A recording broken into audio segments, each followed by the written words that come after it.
Join a global community of brilliant minds.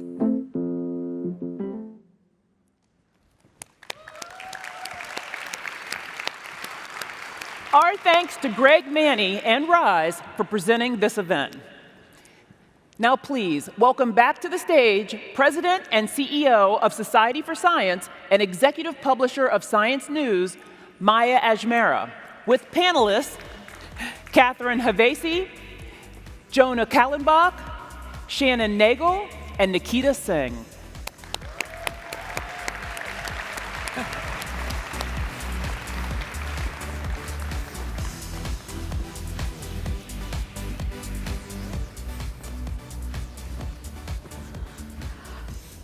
How are you all doing out there?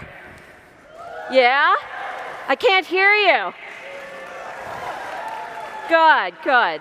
Well, welcome to the Innovation, Entrepreneurship, and Impact panel. And I'm so excited to be here today with 4 extraordinary ISEF alumni. Last night I told each and every one of you that you have a bright future ahead. The people on this stage are evidence of that impressive future. Today, you will hear about these innovators' STEM journeys. How did they travel from the very seats you're sitting in today to the stage? I hope their stories inspire and motivate you. But first, I'd like to introduce you to them. Our first is Catherine Havasi, who competed in ISEF in 1998 and 1999 and specializes in artificial intelligence, previously holding a research post at MIT Media Lab, where she started the project that created the AI resource concept net. Bridging the gap between artificial intelligence and business, Catherine co-founded the analytics company Luminoso and ran it for 8 years. She's currently Chief of Innovation and Technology Strategy at Babel Street. Catherine received her Bachelor of Science degree and Master's in Engineering from MIT, and her PhD in Computer Science from Brandeis University. Catherine graduated from Franklin Regional Senior High School in Murraysville, Pennsylvania. Yeah. Next, we have Jonah Kallenbach, is a 2011 and 2012 ISEF alum. He is co-founder and CEO at Reverie Labs, a company pioneering the application of machine learning to kinase drug discovery, and recently raised more than $30 million in funding. Jonah graduated from Harvard with a bachelor's and master's degree in computer science. He graduated from Germantown Academy in Washington, Pennsylvania.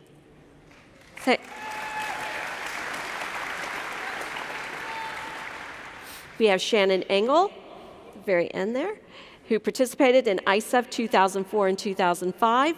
She's co-founder and CEO of Circe, which has built a fermentation technology that converts carbon dioxide and hydrogen into fats for the food industry. In 2022, she was named on the prestigious list as an innovator under 35 at MIT Technology Review. Shannon received her bachelor's degree from the University of Florida and her PhD from the University of Washington. She graduated from Martin County High School in Stuart, Florida.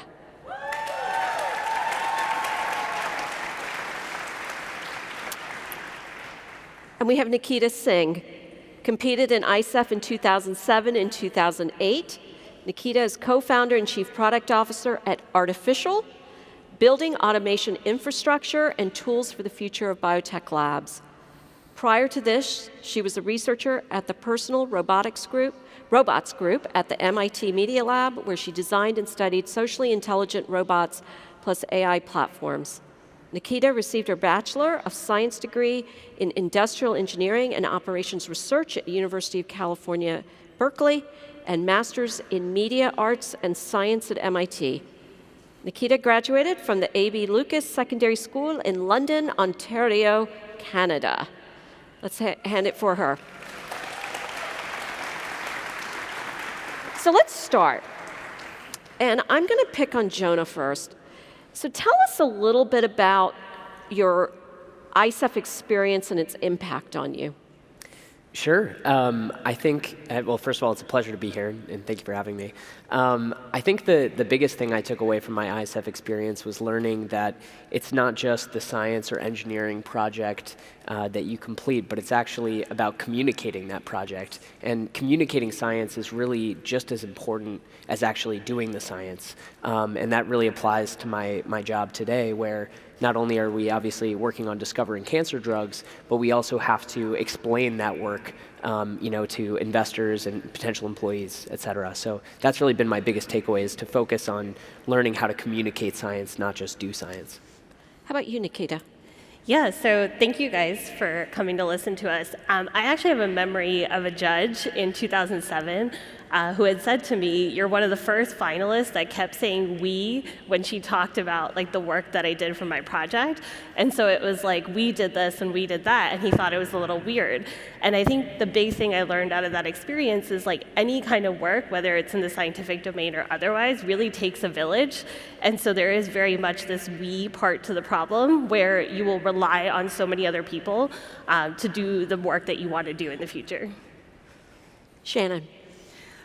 Yeah, I mean, basically, we're growing up in a small town in Florida. To meet folks from all over the world who are as excited about science as I was quite meaningful and formative for me. And no small part motivated me to pursue a STEM field. And it's totally idiosyncratic, but my project that I worked on in ISEF is strangely similar to what Cersei is now. So it's been with me the whole time, I suppose.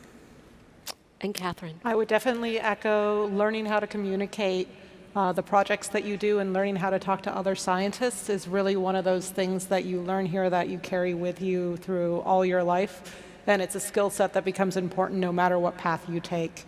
Also, I mean, it's the people you meet along the way, but certainly the connections I made here were my friends in college and are people I keep up with to this day. So let me ask you then, taking your experience from ISEF and where you are today, can you tell us a little bit about the work that you do? I've put it in your bio, but just a few sentences about what do you do? I mean, you guys are innovators, you're entrepreneurs, you are risk takers. You started something from scratch. Tell the audience a little bit about that. I'm going to pick on you, Catherine. So I work in natural language processing, which is helping computers understand language more like people do, which is obviously having its moment right now. I'm sure everybody has tried to use a large language model in the audience to do something or other over the past few months. I think for me, I had started being interested in AI in high school, and my ISEF projects were AI projects. And so there was really a natural desire to continue to do research when I got to college. And I started a project my freshman year as a researcher that was really where we started understanding and using crowdsourcing very early to be able to pull connections between words and language. And that's sort of been the through line. You know, I've continued to work on that research to this day. So I've been working on that project for a really long time at this point. Jonah? Yeah, so what we do at Reverie is use machine learning to discover cancer drugs. We work on a specific class of proteins called kinases that are very heavily implicated in oncology and inflammatory diseases. And we realized that there was a lot of data out there about kinases, and it was also very easy for us to generate new data. So we used that to basically build these machine learning models of kinase potency and selectivity, and we use that to discover new drugs. So right now we have a few programs that are internally owned, as well as a collaboration with Roche and Genentech, and we're trying to advance those drugs into the clinic, hopefully within the next year. Wow. Nikita? So I co-founded a company called Artificial, and what we do is make it easier for scientists to use robots and automation within the lab. And so I actually thought I would be a scientist and do like an MD PhD, and I was super set on it. But then I ended up meeting a professor who was doing robotics research and kind of got pulled on this 10-year journey to figure out how to make robots and people coexist. And so I've had the opportunity to kind of take that and bring it back to the lab, where I used to do a ton of experiments and be tethered to my timer and like come and check on my assay and say, how can I take all this experience I have from the robotics realm and try to make it easier for scientists to automate their day-to-day experiments? Shannon. Yeah, well, my day-to-day is just in back-to-back Zoom meetings, so that's the thrilling life of a startup founder. Oh, yes. But in addition to that, Cersei is a carbon transformation company. We use biology to make valuable products. So basically, if you're familiar with a brewing process, we kind of run it in reverse in that our microbes are eating CO2, hydrogen, and oxygen gas rather than sugars, which is a game changer in terms of how we can scale up biomanufacturing. And while the platform is quite versatile, we are focusing on food at the moment and are trying to make these carbon-intensive, resource-intensive foods that we all love more delicious, more sustainable, and accessible.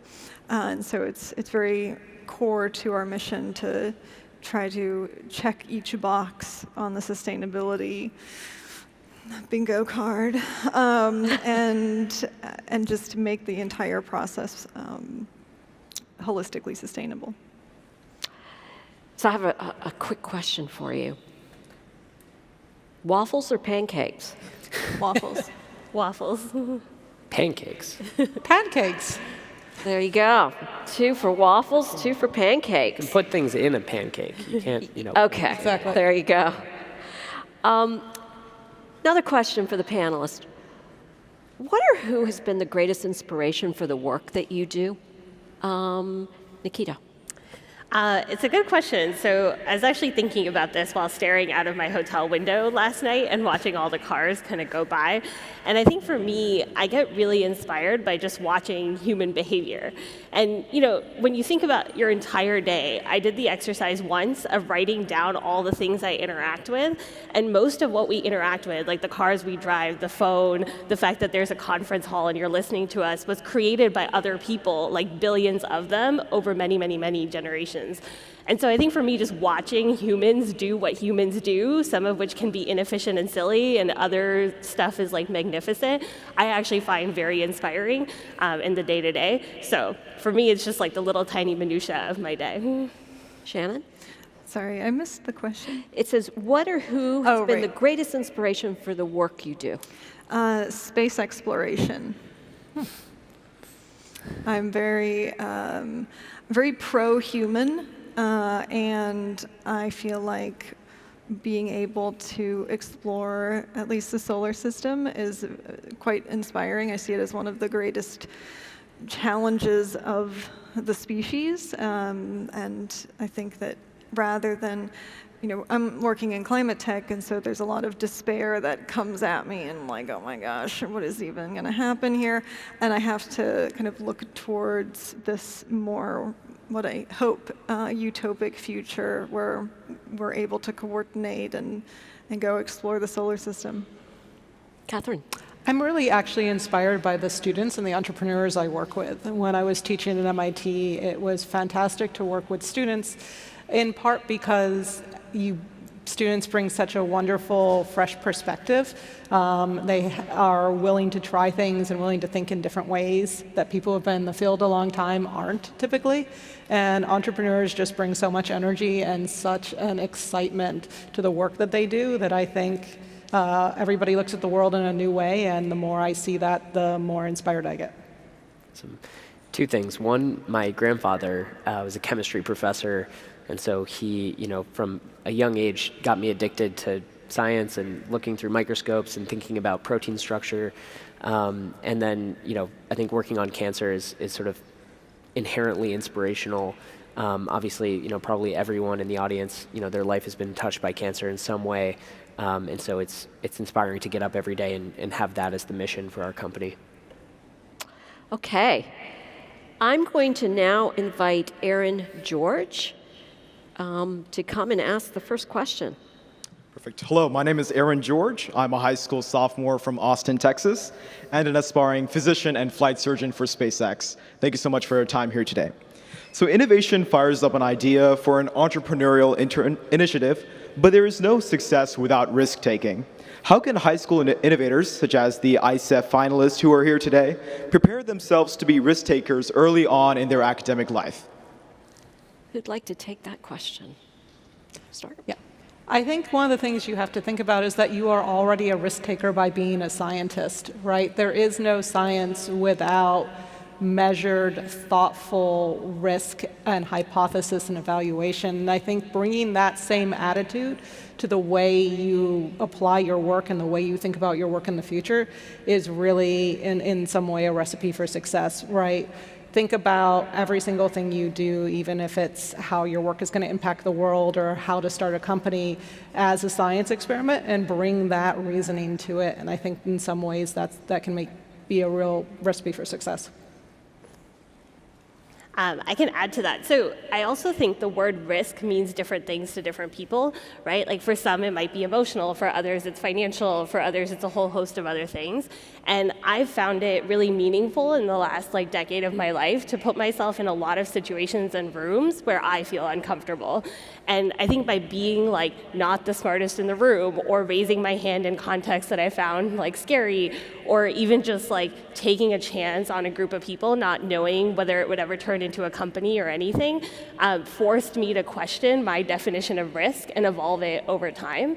And so I think what I consider risk today is very different than Nikita a year ago or 10 years ago, for sure.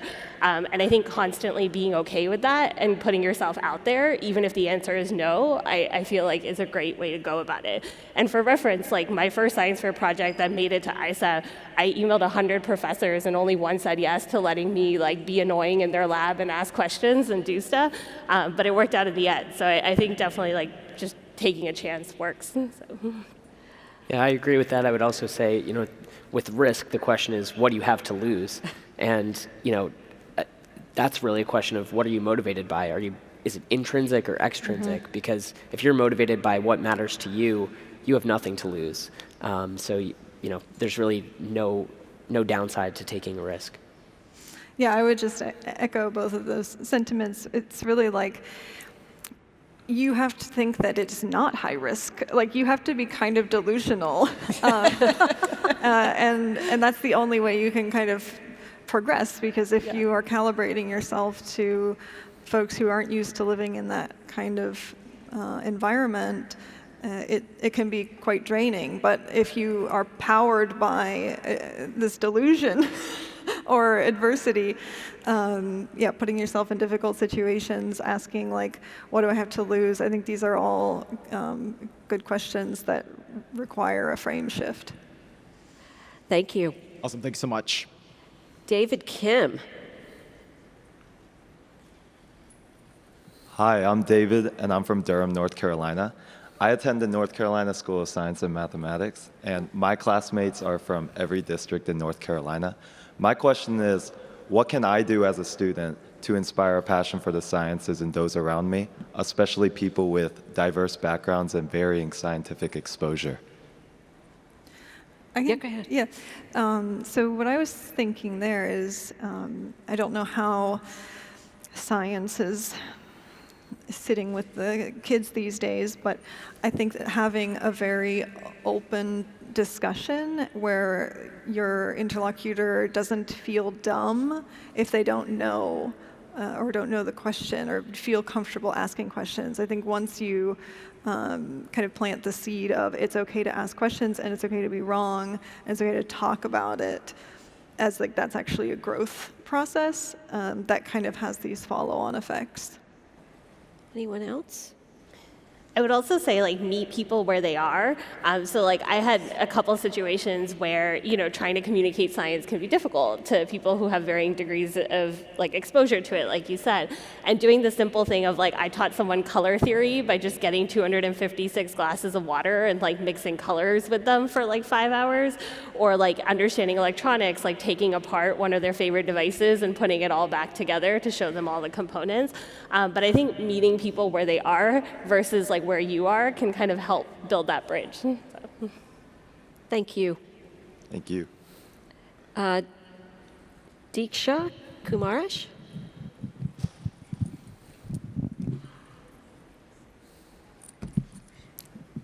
Hi, thank you so much for speaking with us today. It's truly inspiring to see all of you and how far you guys have come. I think entrepreneurship is really important in basically bridging the gap between the theoretical concepts and the real world. And so my name is Diksha Kumarish. I'm from West Palm Beach, Florida. And my question is, before starting your companies, did you specifically look for an idea to turn into a company, or did the idea naturally emerge from your studies or your experiences? Who'd like to take that one? Jonah? Sure. Yeah, for me, it definitely came naturally from projects that I was already working on. And I think that is fairly common in starting companies, that you don't necessarily, starting a company is a really, really hard, as anyone on the stage can tell you, it is a really hard journey. There's going to be a million obstacles in your way, and so you have to be really motivated by what you're working on, and frequently that comes from something you are already passionate about. And so for me, that was thinking about protein structure, designing drugs, and realizing that sort of the existing pharma companies that are out there, at least in 2017 when we started the company, they really weren't using computation to discover new drugs. And we thought that there just had to be benefit from doing that. And so that's what really gave us the inspiration. I think you can be passionate about the science you're doing and be passionate about using science to make an impact as well. One of the important things that I think we try to teach at MIT when people are starting companies is to get out and to talk to people who are affected by the problem and talk to people who would be users of the tool, right? It can be really, when you're doing science, you have something, it's revolutionary, it's a breakthrough. If you need to really understand how that science solves a problem for somebody. And I think that's really where the key is. And we call this in sort of entrepreneurial studies, we call this product market fit. It's you have to find the specific thing you're solving and that your technology solves better than anyone else. And I think that's the real key. Anybody else? Yeah, mine came out of my postdoc work, so it was not, I didn't go in wanting to start a startup. But it grew out of your research, frankly, from your postdoctoral experience. Yeah. Okay. Thank you. Thank you so much. Thank you. So can I have Tara Isabel Lego? Hi, thank you so much for coming and speaking with us today. I definitely checked off a box on my bingo card for getting to ISEF. So I'm Tara, like I said, and I'm from Staten Island, New York, which is one of the 5 boroughs of NYC. So here's my question. How are you able to receive investment for your inventions in order to transition your research from academia to industry? Anyone want to take that one? I mean, I would say that it actually comes back to what we were talking about before, and that's communicating the work that you're doing. Like, so much of getting investment for your work is for people to believe in you and also the world that you can create with the technologies that you're building. And so I think when you think about the actual work of getting investment, it's sitting on a lot of Zoom meetings or meeting like hundreds of investors and talking to them about why what you're building is meaningful. And so I think it's a lot like science fair in many ways. Like, you have people you need to talk to, you need to explain why what you're doing is important, and that's really the journey that I had to go on to go from an idea into something that was funded and working. Mm-hmm. Anybody else? Well, maybe to build off of what Nikita was saying in the last question, in that know who's on the other side.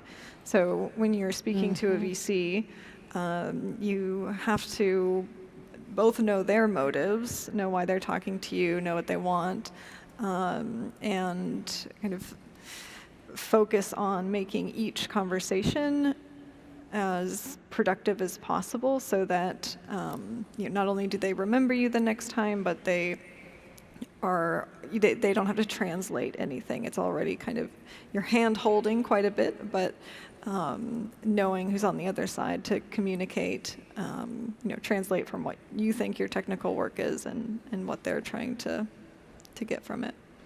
Many universities have programs to help students who are thinking of starting companies, and they have showcases where you can meet a lot of investors, where you can get help learning how to pitch. But I agree with some of the stuff people have said. Here's a little secret. Talking to people at ISEF is almost exactly like talking to venture capitalists. But Jonah, they're you've smarter. raised quite a bit of capital, so Yeah, no, I agree with what everyone has said. You know, in some sense, like people talk about the skill of sales, and really that's what you're doing at ISEF is selling, you know, in a sense, your project and explaining why it's important and why it's interesting. And yeah, it's very similar to how you raise money. I think, you know, the only thing I would say there is it's less hard than it looks. You know, it sounds really intimidating to go raise a round of money, and the amounts of money might sound crazy to you. But if you're smart, which everyone in this room, you know, you check that box, and you're working on something interesting and impactful, people are going to want to talk to you actively. And so, you know, you shouldn't be intimidated. You should just, you know, start having those conversations. Thank you. thank you so much. Can we have Abigail Olmsted? Hello, my name is Abigail Olmsted, and I am from Waco, Texas, USA. AI is becoming a very significant issue, especially in the academic setting. Easily accessible apps are available to many students, allowing them to scan questions and instantly generate answers. By allowing students to cheat with ease, do you think AI is harming students? Will artificial intelligence lower academic standards? Or will it separate students into those who work hard and those who lack ambition and drive? Does this issue cause any scientists to question whether AI will benefit society? So the big AI question, which everyone is asking about, it's all over the media. Who wants to take that question first? Sure. I mean, I can start by saying certainly there are ways that AI benefits society. I mean, I think our company is a good example of using, you know, an AI, you know, you can define that in a lot of different ways, but at least the fundamental kind of technology behind that is driving, you know, good things like discovering new cancer drugs faster. But on the other hand, there are lots of drawbacks, and you know, there's even a lot of very serious people like Jeffrey Hinton, who is one of the creators of neural networks, who's recently said, hey, I think we need to slow down the progress of AI because this could actually have huge negative impacts on humanity. So I do think that, you know, things are moving a little bit more quickly than we have the ability to regulate them or make laws, and that is really concerning. So I do think, you know, certainly in the educational space where, you know, you need to do things wrong yourself in order to kind of learn how to do them correctly. And I think, you know, having tools like ChatGPT, you know, available to you where you can just sort of generate these answers without a lot of effort, that does, you know, sort of reduce that very human process of trial and error. So yeah, I have a lot of concerns about whether AI will benefit society. Catherine? So I want to actually address the education question very specifically. Like, I think in some ways when it comes to ChatGPT or other large language models helping to write answers to things, I think in many ways the cat's out of the bag, and it will change the way people teach, right? It will change the way we teach to be able to really focus on problem solving. But I think there's a silver lining with education, which is the ability to personalize education to individuals that can come from some of this tech. I think education is going to be transformed where, you know, the best way for you to learn will become more easily accessible, and if you're ahead or behind, you'll be able to get extra help in a really personalized way. And I think that could be really exciting. Also, giving people more access to education is always good. Thank you. Thank you. And now I will ask Alexandra Prokhorov to come up. Hello, my name is Alexandra Prokhorov. I'm from Sydney, New South Wales, Australia. My question is, what is the greatest problem that we will face or are currently facing that my generation can work on preventing? I'd like to take that on. Nikita? Sure. I actually think one of the biggest challenges we face is a growing lack of empathy. I think people live in a little bubble of their own, and we've oriented towards individualism in many ways. And I think I'm a firm believer, really, in humans' ability to solve a lot of the other challenges that we face, like climate change, like food, like poverty, education, all across the board. But I think we all have to care. And so I think if we can actually look to the other side to see what are the problems that people might be facing and expand our perspective from just what we care about to what our society, our community, our whole world could care about, I think a lot of the other problems kind of solve away from that. So. Yeah, so similar sentiments. I do think climate change is something we should address a bit more vigorously. I am, of course, biased in that I'm building a climate tech startup, but the specific technologies that are all kind of cropping up now is meant to build really an entire new infrastructure around green energy. And so there are so many technologies that we're just kind of on the edge of being able to commercialize. And so the more minds, the more momentum we have in developing those technologies that could be real game changers, the faster we can hopefully get out of this. Yeah, I agree that I think climate change is a generational problem, and it's something that, yes, there are fortunately lots of smart people like Shannon working on projects in that space, but it's going to take a huge amount of effort to solve that problem. But I also agree with Nikita that the problems that you guys and we are going to face are not necessarily just scientific or engineering problems, but they're political problems of how do we actually convince the world to work on the most important problems and develop equitable solutions. So I think can we summon the political will to address problems like AI and climate change? I think that's really the crux to me. Catherine. I mean, I'm also going to go, I'm not working on climate science like some of the other people, but I'm also going to go with climate change here. Thank you. Thank you. So rapid fire question again. Morning person, night person? Night person. Night owl, for sure. Night. Vampire. Night, folks. Okay. Another rapid fire question. Favorite scientist or innovator? Shannon. My co-founder, Marika. Da Vinci. Rosanna Capeller, who's the co-founder and original CTO of Nimbus Therapeutics. Ada Lovelace. Wonderful. Okay, let me ask you, what advice have you found most effective personally or professionally? Yeah, go ahead. So I live by prepare for the best, expect the worst. In that, flip that. Oh my gosh. Expect the best, but prepare for the worst. There we go. I actually had a manager in my first job who told me at some point, what is your dream job description? Probably after I annoyed him too much.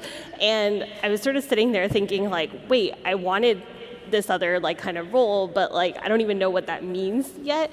And so he gave me the advice to write it down, and I kind of took it in a different direction, and I've kept 2 pieces of paper for the last 10 years that basically are a list of things I love doing and a list of things I hate doing. And so it helped me kind of figure out my compatibility matrix with the world, what do I love and what do I hate, and I keep adding to it and evolving it, and it's really helped me shape a career that I'm passionate about and excited about living every day. So.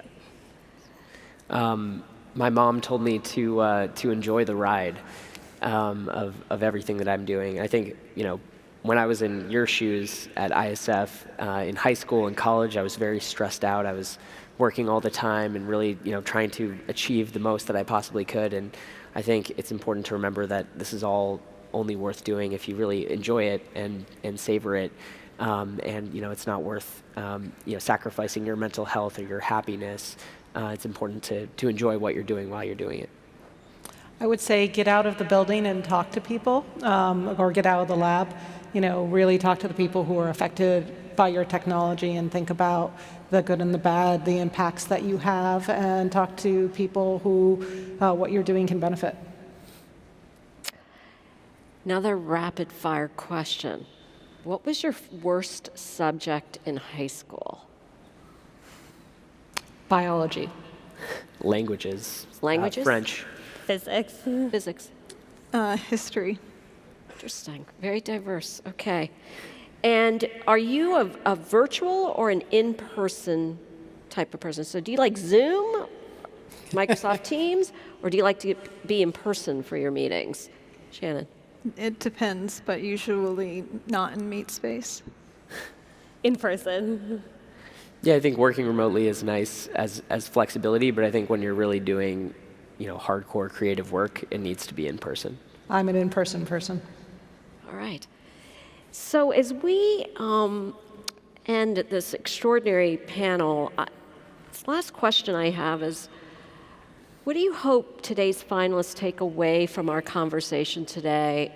And second question is, what is your parting advice to them? Well, I hope they take away whatever they found interesting. But I guess that you all have the capability of doing what we all have done. I think you already have the conviction for what it takes. So I guess just reassurance that you're on the right path. I would say, I think when I was in science fair, at least for me, it felt like this was the destination. Like, we're going to go, we're going to compete, we'll see what happens. But hear it from a person who's like many years after that, that was really just the beginning of the rest of the journey. And the amount of off-roading that I did, compared to my plan is astronomical, right? Like I went to college and I hated it after 2 months and dropped out and went to a completely different college. And that was not part of the plan when I was sitting where you are. But know that each of those experiences changes your perspective and it makes you a better scientist or entrepreneur or whatever it is that you want to be. So I hope you leave room for choosing your own adventure when you go out there. So. Yeah, I agree with what they both just said. I think entrepreneurship is something that anyone can do. Anyone in this room certainly can take that path if you choose. It's a very hard path, but it's also a very rewarding path. And I hope also that you all know that you're building the skill of communicating science and that will pay dividends regardless of what you do, but especially if you end up going down the entrepreneurship path. And my parting advice is just to be present, enjoy what you're doing, enjoy the ride and every day, and take a deep breath and don't stress out too much. I think every one of you is absolutely capable of making an impact in the world, and you're making an impact right now. And I hope you take away from this that if you, whatever path you want to go, that you have the confidence to do it. As a parting, I guess, bit of advice, have fun this week. I had a lot of fun when I was at ISEF every time, and it brought many of the memories that I cherish to this day. So go out there, meet people, and have a good time. Wow.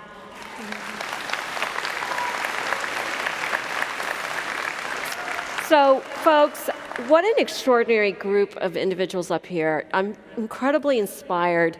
I want to go and invest in your companies, actually, is what I want to do. But do you have a checkbook? Do I have a checkbook? I've got to see about that. But, I just want to say thank you to each and every one of you for what you do in solving the world's most intractable problems, but using entrepreneurship, starting companies. And also starting jobs, giving jobs to folks. I mean, this is important. So thank you. Can we give a big round of applause? Thank you.